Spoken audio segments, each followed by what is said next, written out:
Start the clock.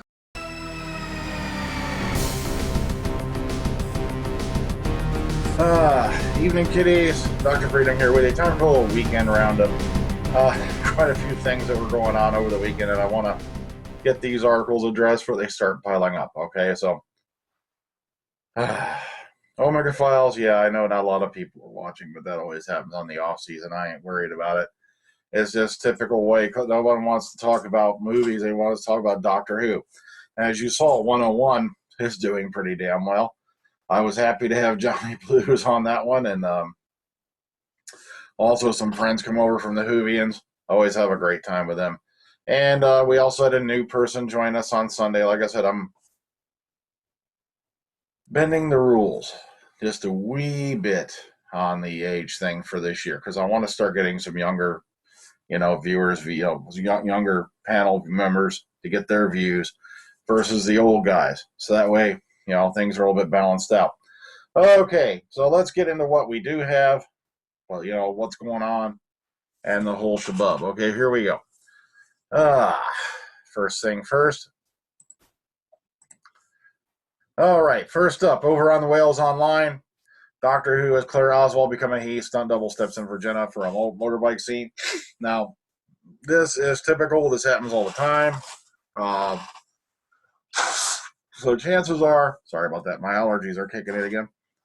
If you've been admiring Clara in a funny way during a particularly spectacular sequence, you're looking at this dude. Okay, now, if you watch here, there's a nice little video. If you want to click on it, nothing big. It's just some stunt sequences, some location stuff. And like I said, this happens all the time. It's not a new thing, okay? Matter of fact, if you watch The Walking Dead, which a lot of you are probably doing tonight, Carl Grimes' doubles are mostly female. So, nothing major there. But if you want to go check this out, boom, boom, boom, here it is, okay? Also, they go in a little bit about the Missy returning. Michelle Gomez quote, things have been a little beige since I left Missy behind. So I'm delighted to be putting my lippy back on. I'm possibly dying to see the doctor again, end quote. I'm going to go into that controversy a little bit. I might do an editorial on that because there's been a lot of ridiculous nonsense about the fact that the master has gone female. Okay, so all right, jumping on over to The Guardian. Doctor Who Does America, the best conventions for US Whovians. If you want the run through here, there's Gallifrey 1, Chicago TARDIS, Timegate Convention, Long Island Who, and Hurricane Who, which, Vil goes to regularly for a friend of mine. So if you want to go check these out, here's a nice little thing that covers them for you in case you want to know about what more is going on with them, okay? Okay, here we go. Next up over on the docket, Doctor Who filming in Tenerife next week. That's right, those are on Cold Box.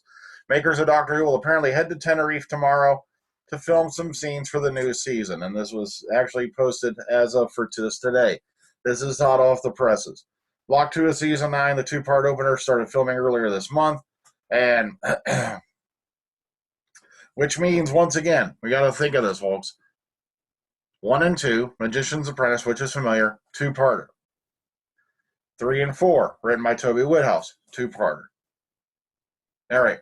Written by showrunner Steve Moffat, directed by Hetty McDonald. Stories, episodes, title, of course, Magician's Apprentice, which is familiar. Tenerife is the largest island of Spain's 7 Canary Islands and features the third largest volcano in the world. It was revealed last month that Block 2's director of photography, Ali Assad, was going to Spain on a recce. Okay, previous episodes have been partly shot in Spain or Asylum of the Daleks, Town Call Mercy, and Kill the Moon. All right, and I don't even mention when they went to Lanzarote, and that was, you know where that was done. Okay, that was Planet of Fire and whatnot.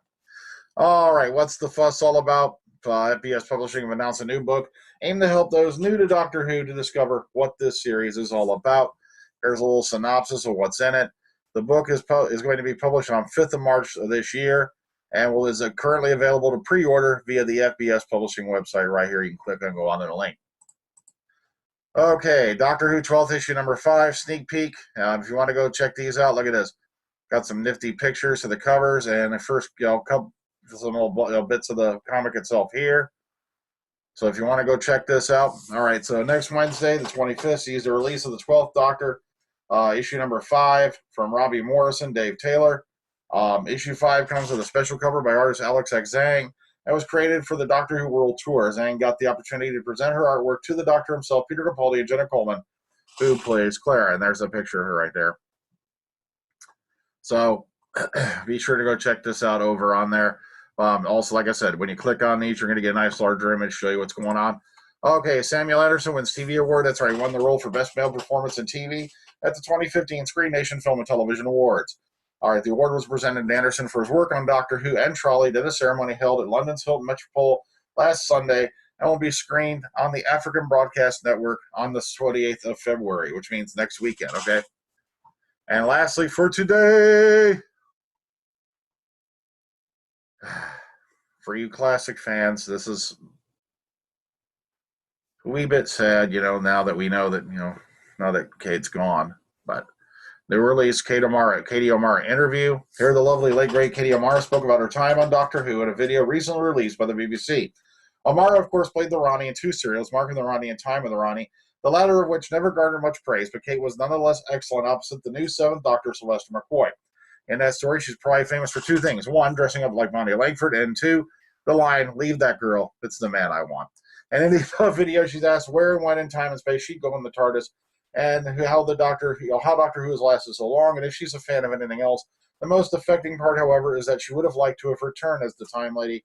The interview was conducted at the Doctor Who celebration, the event revolving around the 8th anniversary of the show, shortly before her passing in March 2014. Now,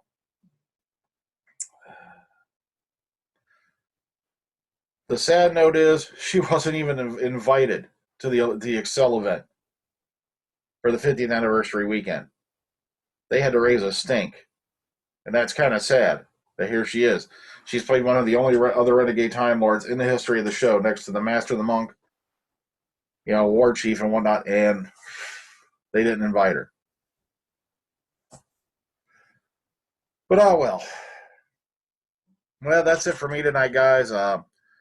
Be sure to join us on the Omega Files next weekend. Sorry about it. Oops, stuff. For the Golden Voyage of Sinbad, which stars Tom Baker. That's right, Tom Baker playing, I believe it's pronounced Curno, the villain of the whole thing. And, oh, man, it's going to be awesome. Well, guys, until next week, take it easy. Tomorrow. Have a good one. Take care. Enjoy the rest of your week.